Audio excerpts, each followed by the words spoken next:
Mga katek, curious ba kayo kung sulit ba ang bagong Tecno Pova 7 Ultra 5G para sa gaming at daily use? Ngayong vlog na ito is alamin natin ang specs, features, at kung worth it ba siya para sa presyo niya. Tara, samahan niyo ako.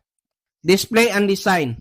Unang mapapansin mo may 6.67 inches AMOLED display na may 144Hz refresh rate, perfect para sa gaming at social media browsing.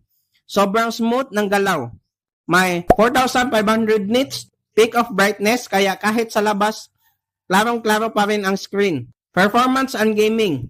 Pagdating sa performance, gamit dito ang MediaTek Dimensity 8350 Ultimate na may octa-core CPU at Mali G615 GPU.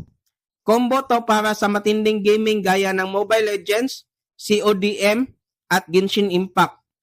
May option ka pa sa RAM, 8GB of RAM o 12GB at expandable pa gamit ang virtual RAM.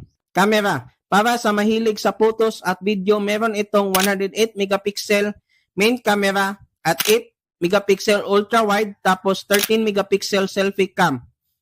Hindi lang pang gaming, pang content creation din, battery and charging. At syempre, hindi pwedeng mawala ang battery.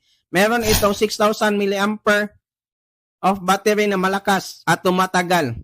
May 70 watts fast charging, may 30 watts wireless charging. Extra features, panalo din ito kasi may stereo speaker, high-res audio, under-display fingerprints at certified na IP64 dust and water resistance plus may status lead light sa likod na astig tingnan.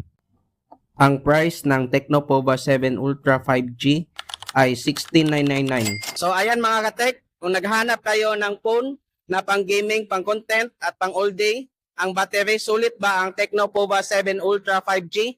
Para sa akin, oo, lalo na dahil budget friendly lang siya para sa mga gamer. Kung gusto nyo tong video na to, don't forget to like, share, and subscribe. At pakiclick na din ang bell icon para lagi kayong updated sa susunod nating mga vlog.